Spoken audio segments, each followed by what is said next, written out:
When deciding to go back to work after having kids, I think most people assume that finances are the most important consideration. But after trying different childcare options, I think I actually had a perspective shift and identify what might be the most important factor of all to consider. And I'll share that in the video today.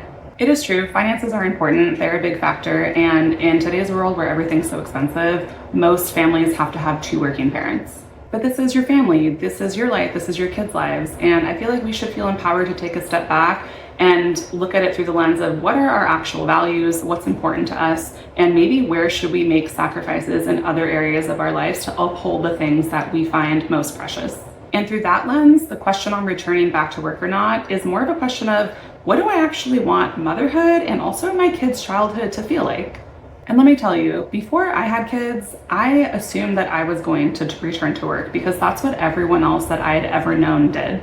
It didn't really even occur to me that I would want something different until my maternity leave was coming to an end, and I just started to kind of question everything. And just to be clear, I understand that most parents need or even want to work, and that's totally up to each individual. Food needs to be on the table, the lights need to be on, and a lot of us are just proud of what we've built in our careers at that point. And I have to say, having some time away from the kids is definitely nice. As a full-time mom, even when I just have 20 minutes away from my kids to sit in the other room, I feel like a completely different person. But I think what surprised me is that I just didn't want huge amounts of time away from my kids after I had my son. I really just wanted to be with them. And while I was exploring those different childcare options, I just had this gnawing feeling like, why did I even have kids if someone else gets to spend even more time with them than I do? How is that fair? And I was also just starting to think, okay, through these different childcare options, what does my child actually experience and what does their day actually look like if I try to take myself out of it? I live in Southern California and there are a lot of different types of daycares out there. Some are really small, some are really big, some are Montessori, some are out of someone's house, but there were a couple things that I really noticed across the board. First, the environments mostly felt really sterile. And what I mean by that is it kind of felt more like sitting in the waiting room of a dentist's office rather than chilling on the couch at home with more of a cozy vibe. And I just thought, would my baby actually be safe here and would they feel comfortable? The second thing I noticed is that most daycares had little or zero outdoor play space.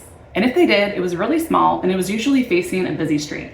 And I was really surprised to find in allegedly one of the best daycares in my area that was just up the street, they actually had an infant room that was entirely indoors. The only window that was in there was actually facing inside the facility. And it was a 12 by 12 room. So it was really small and the kids never got to go outside. And in that small room were 8 babies with 2 child caregivers. I didn't see any toys or any books. So I was just sitting there thinking, what is my baby actually being exposed to in that environment and what are they actually learning? The third thing I noticed, which is unsurprising, is that those places are crowded. Some more than others for sure, but I was not prepared to see just how many kids were actually in these facilities for the number of caregivers that were present. I think the average for infants specifically is something like 1 caregiver per 4 infants. And I don't know about you, but I can barely handle my own regulation and stay calm and handle my 2 kids. And as the kids get older, those ratios just increase. So by the time they're in preschool, some of these facilities have a 1-to-10 ratio, which is a lot for any one person to handle. So now I'm thinking, how would my kid actually do in this environment? Would it be too overly stimulating for them? Are they getting the type of one-on-one, attentive, quick, responsive care that they would get compared to how they would get it at home? Because it's not a knock on the best childcare workers in the world. It's just a matter of numbers. There just are so many kids and so few actual caregivers. Also, because my kids would be so outnumbered, what impact would that have on their regulatory system? Because at that point, they're probably learning regulation from their peers who are also learning emotional regulation too. The next thing that stood out to me was the napping situation. I remember in one facility seeing probably 8 cribs kind of stacked together with bright lights overhead. And I'm just thinking, how the heck is my baby going to actually sleep at this place? I can barely get them to nap, one, in their crib. My baby right now is 6 months old and she still cannot nap in her crib, only on me. And on a special day where she does decide to nap in her crib, it's under absolutely flawless conditions. The temperature is right, there's no light seeping into the room. I have multiple layers of sound machines on to drown out the sounds of my toddler doing wild things in the backyard. So I'm just wondering, is my baby actually gonna get any sleep at this place? And if not, what impact is that gonna have on their development? What impact is that gonna have on our relationship at home if they're super overtired when I see them at the end of the day?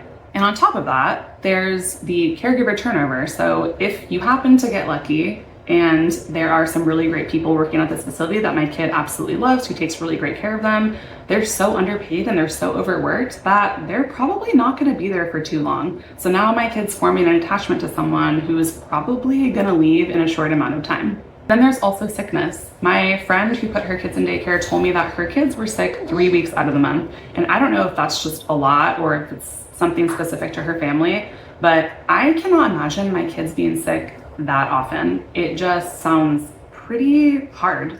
So overall, what I was seeing in daycare just didn't resonate with how I saw my kid going through their day. And again, some parents and families genuinely love their daycare setup. They have great caregivers and their kids learning a lot and they're making friends and they're doing all kinds of things and all kinds of activities and they're learning so much. And that's amazing. If it works for your family, then that's great. But this is just the stuff that was in my area that I noticed that just weighed on me personally. Because what was important to me was that my kid was getting a strong attachment with a primary caregiver, someone who was attentive and who can respond to their unique needs every single moment. I wanted someone that would be flexible to those needs. I wanted them to be taken outside, and I wanted the environment just to be overall more chill and more calm. So we decided to explore other childcare options, and while I was actually telling one of my friends about my daycare experiences, she told me that her mom, who's this incredible woman, was a stay-at-home mom to 4 kids, including my friend, was actually in the market to be a full-time nanny. Yes, 100%, I love this woman, she's amazing, sign me up. And it really seems like that would solve all the issues that just weren't adding up for me for the daycare option. The baby would be home in a safe and cozy environment and trusted the caregiver who was going to be with my child all day.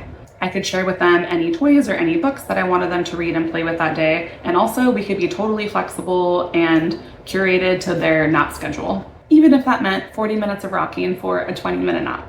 And for me, I could see them whenever I wanted to in between meetings, and I wouldn't have concerns about my supply because I can just breastfeed on demand. But after a few weeks of this new setup, it presented some unique challenges as well. One is that I could hear my baby, but I couldn't be with them.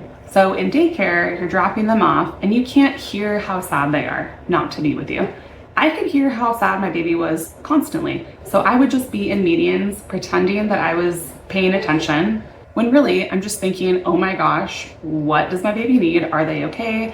It honestly broke my heart and it made it feel really impossible to focus on my work. And I didn't see him as much as I thought I would because oftentimes, even when I was done with meetings, that was when he was napping. So it just seemed like our schedules weren't even working out where we were seeing each other. And honestly, I kind of became a little bit jealous of my caregiver because I felt like she was spending the best waking hours with my baby and I wanted that to be me. So now I'm sitting here questioning, okay, I have the perfect nanny set up, and it's just still not working out. What is going on with me? What is just not clicking here? And what am I supposed to do? I'm feeling terrible and sad and moping around the house. My husband has to deal with me being terrible and sad and moping around the house. And from the outside, I should have been thrilled. I had my fancy job at Facebook that was remote, so I was working at home for a great company with great benefits. And I had someone that I knew and trusted in my home caring for my son. So why was I still super unhappy? And that's the moment that I realized, I just want to be a full-time mom. And those were words I truly never thought I would have said in a million years. And let me tell you, at that moment when that realization clicked, I felt this spread of warmth through my body like wildfire hitting paper. And I just knew that my heart had settled and I just knew that that's what I wanted to do and I had to make that happen. So after honestly a million hours of analyzing and crunching the numbers and running through these permutations, we decided that it could be possible, but we had to make some pretty drastic lifestyle changes. We were living in California at the time, which is basically impossible to survive in on one income. So that was the first thing that needed to change. So we moved from Southern California to Northeast Tennessee. The cost of living there is about half of what it is in Southern California. So we were able to buy a nice house with a really low interest rate. We also downsized our car from 2 cars to 1 because I was staying at home and my husband was working remotely, so we just didn't need that extra vehicle. And for the first time in 15 years of being together, my husband and I learned to live on one income. And that wasn't easy either because we had always both worked and made a pretty decent salary, the both of us. And I never realized how terrible I actually was with money because I had always had it. And now having to stick to a budget and only being on one income, and also just the mental change of your income coming from someone else instead of from me, who's been working since I was 16, it was a lot to take in. It was a really, really big change. But it was change that I felt was necessary and was completely worth it because my priority and the priority for myself and my husband and my family was that one parent was going to be with our kid full time and that parent was going to be me. And of course, that said, being a stay-at-home full-time parent is not sunshine and rainbows either every day. It comes with a lot of unique challenges as well. First is just the constant responsibility. There's no one else to rely on except for myself. I'm the one who makes the schedule. I'm the one who's making all the decisions on what we're doing, what we're learning, what we're reading, where we're going, who we're interacting with for the entire day.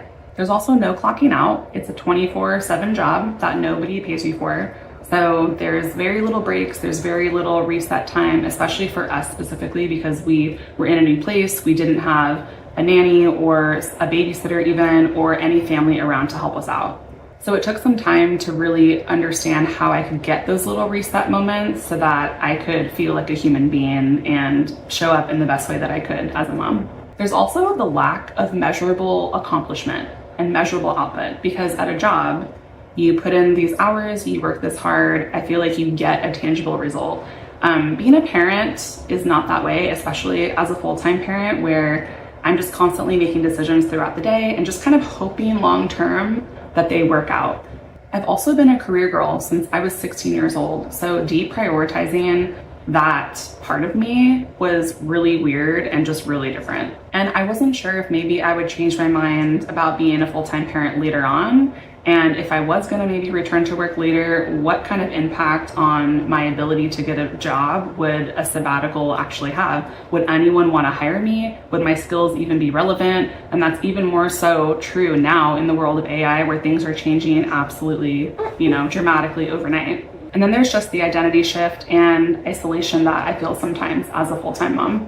Like, I'm just a mom now. When someone meets me or they ask me what I do for work, I say this. I point to my kids and I say, I'm a mom. And that was a really weird thing for me to say. I almost felt shame when I would first say it, like all I am is a mom. I remember when I first decided to be a mom and people would ask me what I did, I would tell them I was a mom, but I would say, oh, but before I was a mom, I did this. Because it just felt like being a mom wasn't enough. And now I don't feel that way, but it took a long time for me to get there. And I still have days where I feel like I almost need to justify what I'm doing. And I have really good jobs. I had a career in procurement and strategic sourcing, working for some of the biggest, best companies in the world. So I know that that's not the case for everyone, and I'm very blessed to have done that.